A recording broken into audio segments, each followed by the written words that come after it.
પાટણ જિલ્લાના રાંધનપુર ખાતે ગૌ માતાને રાષ્ટ્રમાતાનો દરજ્જો આપવાની વર્ષો જૂની માંગ ફરી એકવાર બુલંદ બની છે. ગૌ માતાને સન્માન અપાવવા માટે સંતો અને હજારો ગૌ ભક્તોની ઉપસ્થિતિમાં એક ભવ્ય મહારેલી યોજવામાં આવી હતી, જેમાં રાંધનપુર પ્રાંત કચેરી આવેદનપત્ર આપી રજૂઆત કરી હતી. રાંધનપુરના ગાયત્રી મંદિર ખાતેથી આ રેલીનો પ્રારંભ થયો હતો. ગૌ માતા, રાષ્ટ્રમાતા અને ગાય બચાવો, દેશ બચાવોના નાદ સાથે ગૌ ભક્તોએ શહેરના મુખ્ય માર્ગો ગજવી મૂક્યા હતા. આ રેલીમાં માત્ર રાંધનપુર શહેર જ નહીં, પરંતુ આસપાસના ગામડાઓમાંથી પણ ખેડૂતો, માલધારીઓ, મહિલાઓ અને યુવાનો મોટી સંખ્યામાં જોડાયા હતા. લોકોના હાથમાં રહેલા ધજા, પતાકા અને ગૌ માતાના પોસ્ટરોએ ભારે આકર્ષણ જમાવ્યું હતું. આ ધર્મ રેલીમાં સંતો મહંતોની વિશેષ ઉપસ્થિતિ રહી હતી. બંધવડની જગ્યાના મહંત શ્રી સંજીવનીદાસ બાપુ તથા સિનાડ જગ્યાના મહંત સહિત જિલ્લાના અનેક સાધુ સંતોએ રેલીનું નેતૃત્વ કર્યું હતું.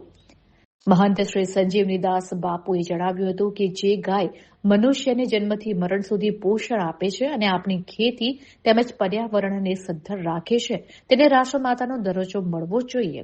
આ રેલીએ પ્રાંત કચેરી પહોંચ્યા બાદ ગૌ ભક્તોએ પ્રાંત અધિકારીને આવેદનપત્ર સુપ્રત કર્યું હતું.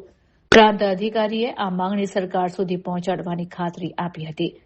સમગ્ર કાર્યક્રમ દરમિયાન પોલીસ દ્વારા ચુસ્ત બંદોબસ્ત રાખવામાં આવ્યો હતો અને આટલો મોટો જનમેદની હોવા છતાં કાર્યક્રમ શાંતિપૂર્ણ રીતે સંપન્ન થયો હતો.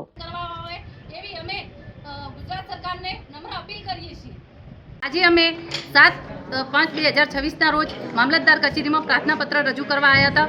એનો મતલબ એ કે ગૌ માતાને રાષ્ટ્રમાતા જાહેર કરવામાં આવે અને સંપૂર્ણપણે ગૌ હત્યા બંધ કરવામાં આવે. એટલે અમે મુખ્યમંત્રી શ્રી, રાજ્યપાલ શ્રી અને વડાપ્રધાનશ્રીને આ પ્રાર્થનાપત્ર રજૂ કર્યો છે અને આ પ્રાર્થનાપત્ર અમારો ત્યાં સુધી પહોંચે અને તત્કાલ ધોરણે ગાય માતાને રાષ્ટ્રમાતા જાહેર કરવામાં આવે અને સંપૂર્ણપણે ગૌ હત્યા બંધ કરવામાં આવે એવી અમારી નમ્ર અપીલ છે.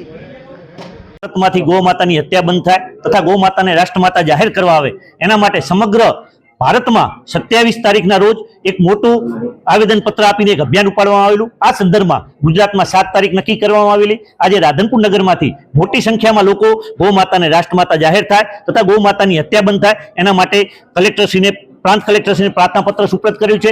આઝાદીના 78 વર્ષ પછી પણ ભારતમાં ગૌ હત્યા એ આપણા હિન્દુ સમાજના મસ્તક ઉપર લાગેલું એક મોટું કલંક છે અને અહીંયા આપ મીડિયાના માધ્યમથી પણ હું કહું છું, અમારો અવાજ સરકાર સુધી આપ પહોંચાડો અને તાત્કાલિક ધોરણે ગૌ માતાની હત્યા બંધ થાય અને ગૌ માતાને રાષ્ટ્રમાતા જાહેર કરે એવી સરકારને નતમસ્તક પ્રાર્થના કરીએ છીએ કે અમારી આટલી માગણી સ્વીકારે. જય ગૌ માતા, જય ગોપાલ.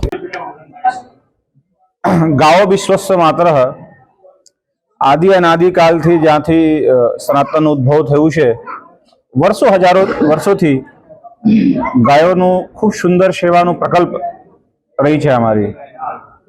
ભારતમાં ગાયો બચી નથી. હવે એવી વિકટ પરિસ્થિતિમાં ભારત જ્યારે એક સ્વર્ણિમ યુગ જે છે એનો ઉદ્ભવ થયો છે, એ સમયમાં સંપૂર્ણ ભારત વર્ષના અખાડા દ્વારા સાધુ સંતોના નિર્ણયથી સંપૂર્ણ ભારતમાં ગૌ સન્માન આવાહન અભિયાનનું આયોજન કર્યું છે. એમાં સંપૂર્ણ ભારતમાં ગયા 27 એપ્રિલે આપણે મામલતદાર અને કલેક્ટરશ્રીને એક આવેદનપત્ર આપ્યું છે. એમાં સંપૂર્ણ જે ગૌ પ્રેમી જે છે એમની હસ્તાક્ષર છે. એમાં